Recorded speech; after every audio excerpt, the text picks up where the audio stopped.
9월 2일 수요일 새벽 예배 말씀 함께 나누도록 하겠습니다.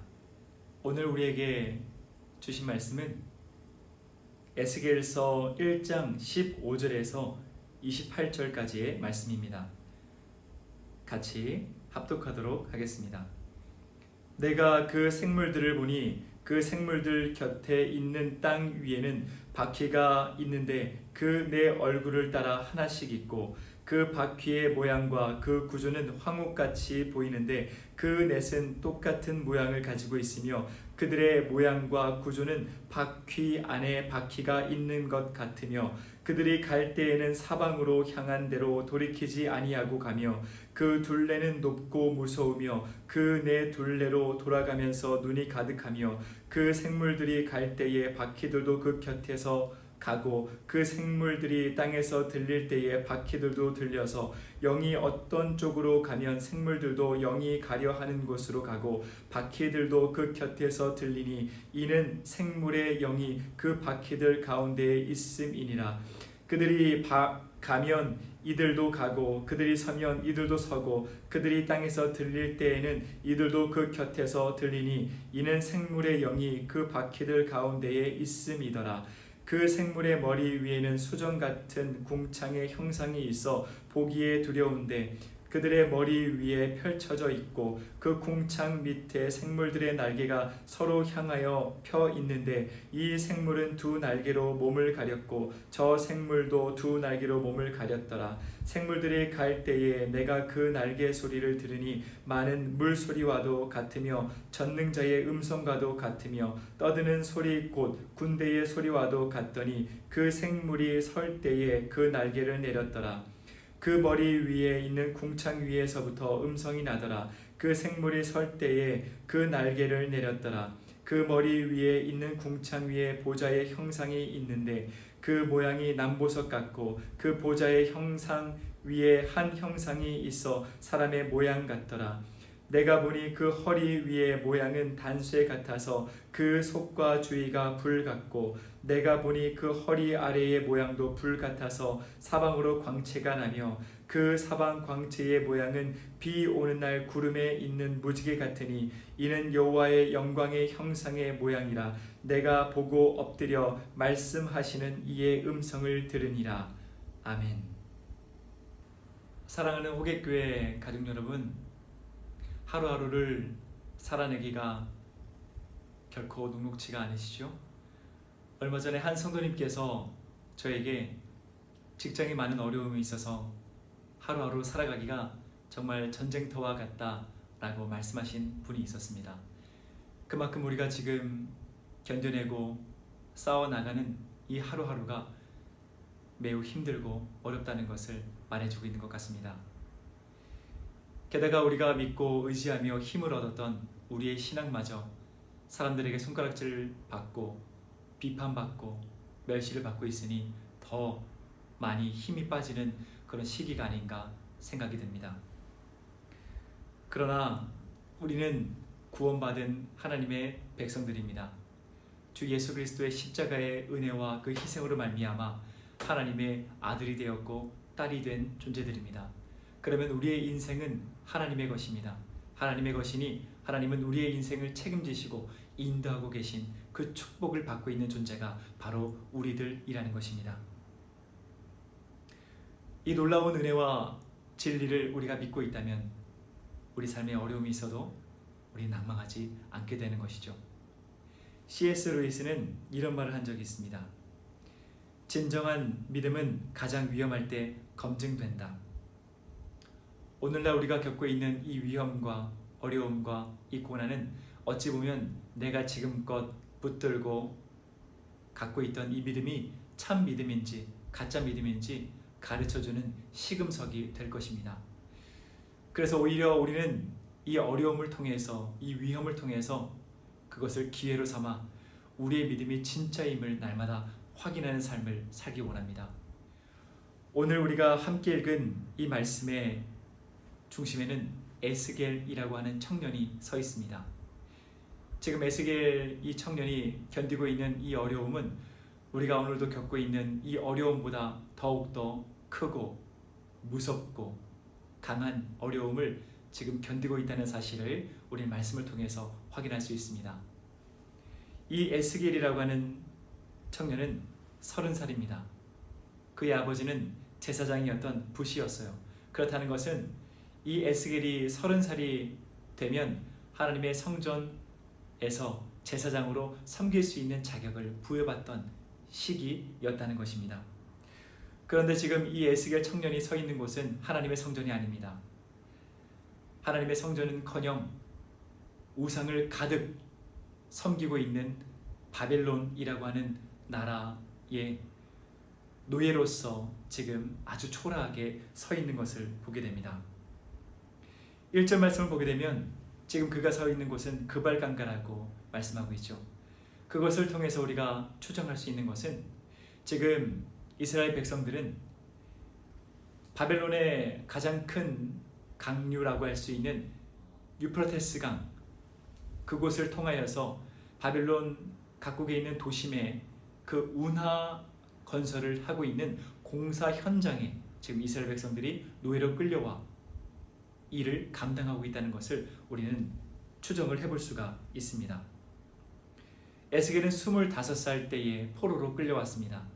그리고 이 공사 현장에서 5년 동안 아무런 이득도 소득도 의미가 없는 땀방울을 계속해서 흘리고 있었다는 것이죠.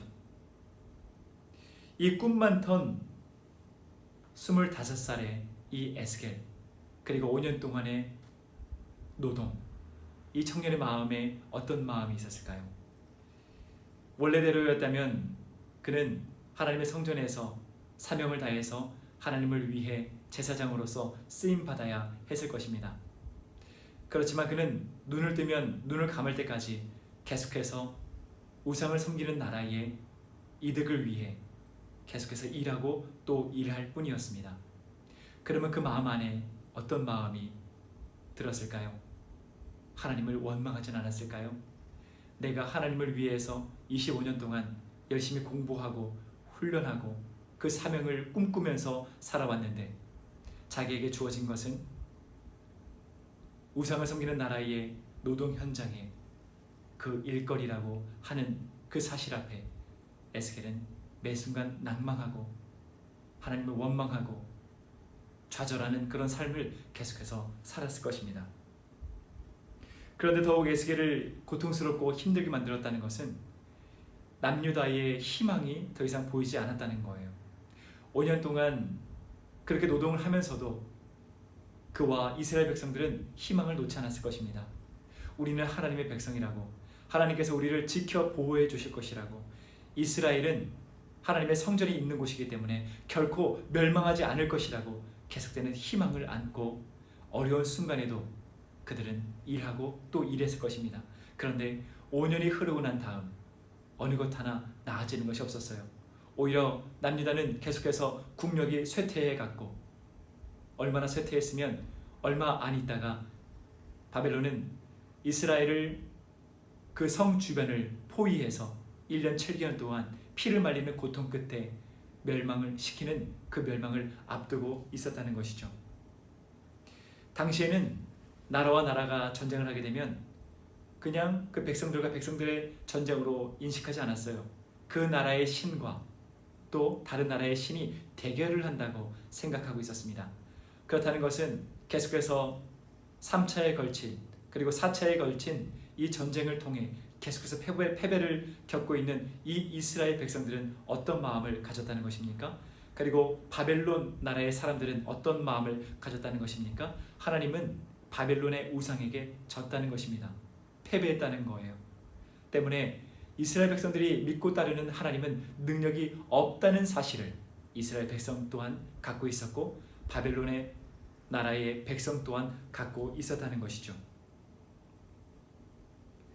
그래서 지금 이스라엘 백성들은 모든 희망을 잃어버린 채, 또한 그들과 함께하고 있는 에스겔 역시 모든 희망을 잃어버린 채 좌절하고 낭망하고 있었던 순간이라는 것입니다.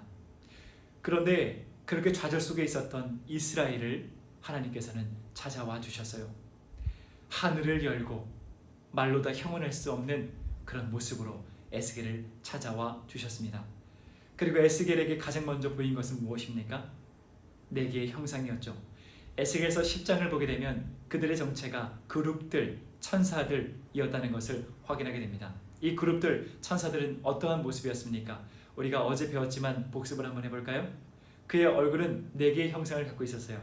정면에는 사람의 형상을, 오른쪽에는 사자의 형상을, 왼쪽에는 소의 형상을, 뒤쪽에는 독수리의 형상을 가지고 있었어요. 그것은 무엇을 뜻하느냐? 사람은 가장 존귀함을 나타냅니다.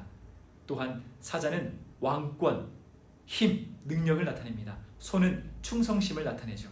그리고 독수리는 가장 빠른 신속함을 나타냅니다. 즉 지금 이 네 명의 형상은 사람의 형상을 갖고 있고, 또한 구리로 된 송아지의 발을 갖고 있는 이들은 지금 어떠한 존재들이라는 것입니까? 가장 능력을, 힘을 갖고 있는 존재들이라는 것입니다. 그리고 그들의 존재들이 지금 모시고 있는 존재 역시 가장 존귀하고 가장 위대한 분이심을 상징한다고 말할 수 있어요.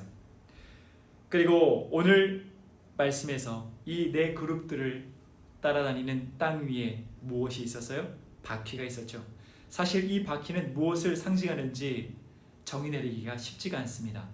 많은 학자들도 의견이 분분하기 때문이죠. 이 땅 위에 있었던 이 바퀴들은 성경에서 바퀴 안에 바퀴라고 말하고 있습니다.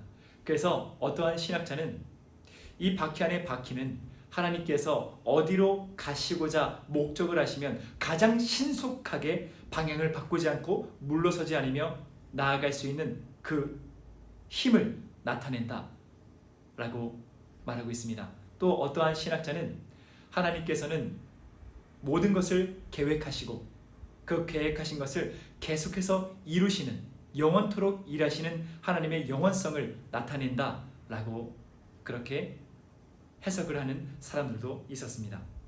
그리고 이 네 바퀴 안에는 무엇이 있었어요? 그 둘레에 눈들이 가득하다고 말씀했죠. 그것은 무엇을 뜻하냐 하면은 하나님께서는 이 세상 모든 것을 다 감찰하고 계시는, 다스리고 계시는, 못 보는 곳이 없는 분이심을 말씀하고 있는 것입니다. 그리고 이들은 하나님의 영이 이끄시는 대로 아주 신속하게 움직이는 모습을 보게 되죠. 그리고 에스겔은 이 형상들 위로 하나의 궁창이 있다는 것을 발견하게 됩니다. 그리고 성경에서는 수정과 같은 궁창이라고 말하고 있죠. 영어 성경 NRSV에서는 이 궁창을 돔이라고 번역을 했습니다. 무슨 뜻이냐면 천장이라는 뜻이라는 거예요. 바로 수정과 같은 천장이 이 네 그룹들 위에 있다는 것입니다. 그리고 이 수정 위에 보좌가 있다는 것을 에스겔은 발견하게 돼요. 그리고 그 보좌가 그 수정을 통하여서 얼마나 아름답고 영롱한 모습으로 나타나 있는지 묘사를 하고 있습니다. 그리고 그 아름다운 보좌 위에 어떠한 사람의 형상을 하고 계신 분이 앉아 계셨어요. 그리고 그분은 어떤 모습이었습니까? 허리 위의 모습은 불에 달군 놋과 같이 아주 뜨겁고, 그리고 그 주위는 불이 타는 것 같은 그런 형상을 갖고 있었습니다. 그리고 허리 아래 역시 불과 같이 빛나고 그런 뜨거운 모습이 펼쳐졌다고 말씀하고 있어요. 그리고 그 보좌에 앉아 계신 분의 형상은 구름 위에 무지개가 비치듯 아주 아름답고 찬란한 모습으로 앉아 계시다고 그는 묘사하고 있습니다. 그리고 끝내 에스겔은 이 형상과 그리고 수정 천장 위에 그 보좌 위에 앉아 계신 분이 바로 하나님이라는 사실을 깨닫자 이와 같이 행동하게 됩니다. 에스겔서 1장 28절 말씀입니다. 그 사방 광채의 모양은 비 오는 날 구름에 있는 무지개 같으니 이는 여호와의 영광의 형상의 모양이라. 내가 보고 엎드려 말씀하시는 이의 음성을 들으니라. 아멘. 지금 에스겔은 그분이 하나님이라는 사실을 깨닫자 무엇을 하였습니까? 바로 납작 엎드렸다고 기록하고 있어요. 그리고 엎드린 그 상태에서 하나님께서 어떤 말씀을 하시는지 잠잠히 귀를 기울였다라고 말씀하고 있습니다. 에스겔은 자신을 찾아오신 이 하나님을 만나고 난 다음에 깨닫게 되었습니다. 에스겔을 비롯하여서 이스라엘 백성들은 포로로 끌려와 고된 노동 현장에서 그들은 혼자라고 생각을 했습니다. 하나님은 자신들을 버렸다고 생각했어요. 자신들에게는 아무런 희망이 없다고 생각했어요. 이제 하나님은 우리를 돌보시지 않을 거야. 하나님은 우리를 잊으셨을 거야 라고 생각했습니다. 그러나 에스겔은 깨달았습니다. 하나님께서는 우리가 어디에 가 있든지, 어떠한 곳에 있든지, 어떠한 고통 가운데 있든지 하나님께서는 가장 신속한 모습으로 우리를 찾아오셔서 매 순간 우리를 떠나지 아니하시고 함께한다는 사실을 그는 깨닫게 되었습니다. 그리고 그는 무엇을 깨닫게 되었습니까? 하나님께서는 가장 능력 많은 모습으로 지금도 이스라엘 백성들 자신을 잊지 않으시고 돌보시고 인도하고 계시다는 그 사실을 그는 깨닫게 되었습니다. 그리고 무엇을 깨달았습니까? 하나님은 우리가 잊었다고 생각할지라도 하나님은 지금 이 세상을 다스리지 않고 있는 것처럼 보일지라도 하나님은 조금도 빈틈없이 모든 세상을, 우주를 다 감찰하시고 인도하시고 지도하고 계신다는 그 사실을 에스겔은 깨닫게 되었습니다. 그리고 그는 무엇을 깨달았습니까? 자신이 믿고 따르는 하나님께서 얼마나 높은 분이신지, 우리와 차원이 다른 하늘에 거하시며 가장 아름다운 보좌에 앉으셔서 어떠한 죄악도 조금도 가까이 하실 수 없는 불과 같은 거룩한 모습으로 계신 하나님을 발견하게 되었습니다. 그리고 그 하나님은 어떠한 인간의 언어로도 형언할 수 없을 만큼 찬란한 빛 가운데 계신 존재임을 그는 깨닫게 되었다는 거예요. 그러니 그 위대하시고 아름다우시고 능력 많으시고 우리를 사랑하시는 그 하나님을 발견하자 그는 잠잠히 하나님 앞에 엎드릴 수밖에 없었던 것입니다. 그리고 그 입술에 어떠한 판단도 하지 않고 입술을 다문 채로 하나님께서 어떤 말씀을 하시는지 그저 집중하고 들을 뿐이었다는 것이죠. 그리고 30살이 되면 하나님의 소명을 따라 제사장의 직분을 감당해야 할 이 에스겔은 하나님께서 또 다른 뜻이 있으시고 계획하심이 있으셔서 그 30살에 하나님의 예언자로 부르셔서 이스라엘 백성들에게 하나님의 심판의 말씀을 선포하게 하시고 또한 하나님께서 다시 이스라엘을 회복할 것이라는 그 희망의 말씀을 선포하는 귀한 종으로 하나님께서는 사용해 주셨다는 것이죠. 저는 이 말씀을 통하여서 크고 위대하신 하나님 앞에 먼저 고개를 숙이게 되었습니다. 그리고 감히 제가 하나님을 다 아는 것처럼 교만을 떨고 내가 하나님의 말씀을 다 통달한 것처럼 교만한 말을 내뱉으며 세상에 하나님의 그 뜻을 함부로 제가 하나님이 되어서 판단하고 이야기하고 행동했던 그 끔찍한 죄악들이 떠올라 하나님께 회개하게 되었습니다. 우리는 이 말씀을 통해서 우리 하나님께서 얼마나 크고 위대하신 분이신지 다시 한번 깨달을 필요가 있습니다. 해벅을 일하는 사람이 이렇게 말한 적이 있습니다. 주님은 내가 알 수 없는 것을 아십니다. 작은 자도 면밀히 살피십니다. 주님의 마음이 우주를 파악하시는 것은 모래 하나를 파악하는 데 불과합니다.